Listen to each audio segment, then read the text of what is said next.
आजचा कार्यक्रम आपल्या सगळ्यांच्या डोळ्यामध्ये साठवण्यासारखा आहे. आदरणीय मुन्ना माडिक साहेबांनी या जिल्ह्याची चाललेली डेव्हलपमेंट आणि त्यामध्ये आदरणीय देवेंद्रजी फडणवीस साहेब, एकनाथजी शिंदे साहेब आणि अजितदादा पवार साहेबांनी आता सुनेत्रा वहिनींच्या नेतृत्वाखाली चाललेलं महायुतीच्या माध्यमातल्या कामाची सगळी माहिती दिली. फारसं बोलण्यापेक्षा सुद्धा ज्यांना बघितल्यानंतर सुद्धा आपल्या सगळ्यांना प्रचंड ऊर्जा यावी अशा पद्धतीचं ऊर्जावान व्यक्तिमत्व आपल्या सगळ्यांच्या मध्ये आले. ते कोल्हापूरचे जावई आहेत, देशाचं नेतृत्व करतायत. सरदार वल्लभभाई पटेलांना आम्ही बघितलं नाही, आमच्या पिढीनं फक्त त्यांना वाचलं, परंतु सरदार वल्लभभाई पटेलांसारखंच नेतृत्व 370 कलम रद्द करण्याचं धाडस ठेवणारं,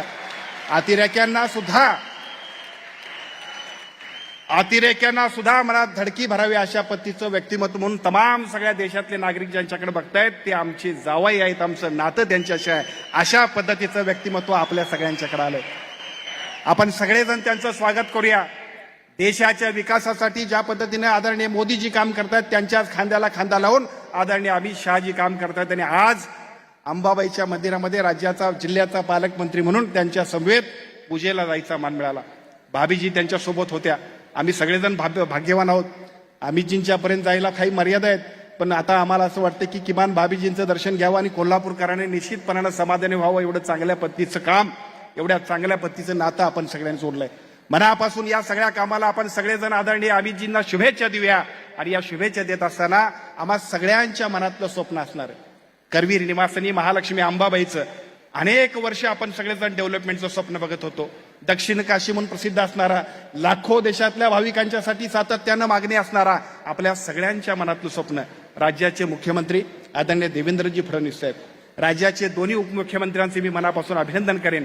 चौंडीला अहिल्यादेवी होळकरांच्या जन्मगावी ज्या पद्धतीनं आपण कॅबिनेटची बैठक घेतली आणि त्या बैठकीमध्ये आपण घोषणा केली, त्या दिवशीपर्यंत मी सीएम साहेबांना सांगू इच्छितो आमच्या मनामध्ये धाकधूक होती. आपण बोलताय की नाही, अनेक अडचणी होत्या, फंड्सची मर्यादा होती, पण मला असं वाटतं की कदाचित त्या महालक्ष्मी अंबाबाईनेच आपल्याला प्रेरणा दिली असेल आणि त्या दिवशी आम्ही घोषणा केली आणि 2 निर्णय आपण घेतले. ते दोन्ही निर्णय आमच्यासाठी साहेब महत्वाचे होते. एका बाजूला दख्खनचा राजा ज्योतिबा सन्मान्य विनय कोरे साहेब त्याच्यासाठी प्रयत्न करतायत आणि लाखो भाविकांचं श्रद्धास्थान असणाऱ्या महालक्ष्मी अंबाबाईसाठी सुद्धा 1400 कोटीचा आराखडा आपण तयार केला, त्याला मान्यता दिलीत. आम्हा सगळ्यांच्यासाठी तो आनंदाचा क्षण आहे. त्यामुळे निश्चितपणानं आजचा दिवस आमच्या सगळ्यांच्यासाठी आनंदाचा आहे. या कार्यक्रमाच्या निमित्तानं एका बाजूला त्या कामाची सुरुवात आपण करालो.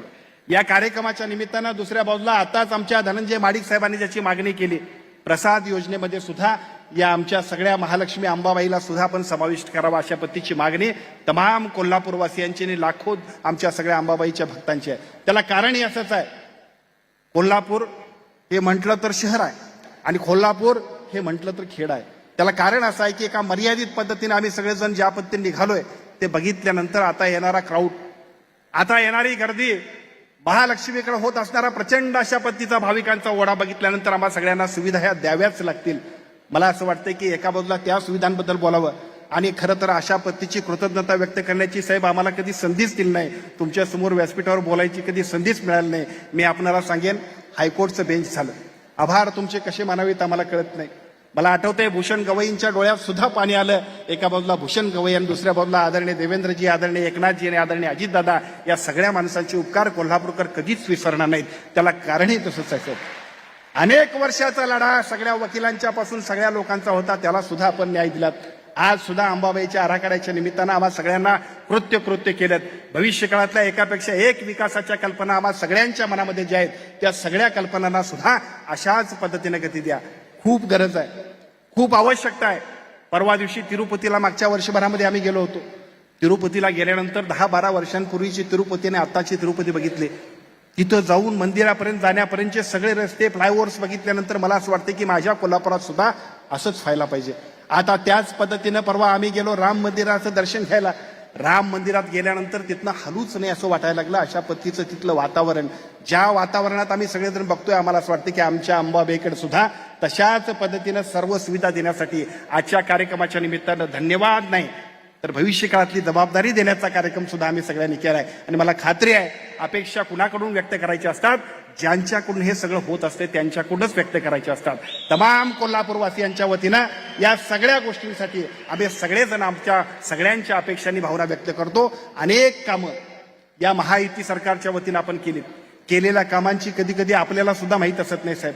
आम्ही सगळे मंडळी त्या वेळेला आपल्याकडे येतोय, त्या प्रत्येक कामामध्ये आम्ही सगळेजण आग्रह धरतोय, त्या कामाला नाही असा शब्द आपणा सर्वांकडून कधी आलाच नाही. मला असं वाटतं की अशाच पद्धतीने विकासाचा ओघ वाढत राहू दे, कोल्हापूरचं नाव संपूर्ण देशामध्ये डंका वाजत राहू दे. अशा पद्धतीच्या सगळ्या विकासाला आजच्या महालक्ष्मी अंबाबाई मंदिराच्या विकासाच्या निमित्तानं शुभस्य शीघ्रम करूया अशा पद्धतीची विनंती करतो. व्यासपीठावरल्या सर्व मान्यवरांचं मनापासून आभार व्यक्त करतो. सर्वांना शुभेच्छा देतो आणि माझं मनोगत थांबवतो. धन्यवाद.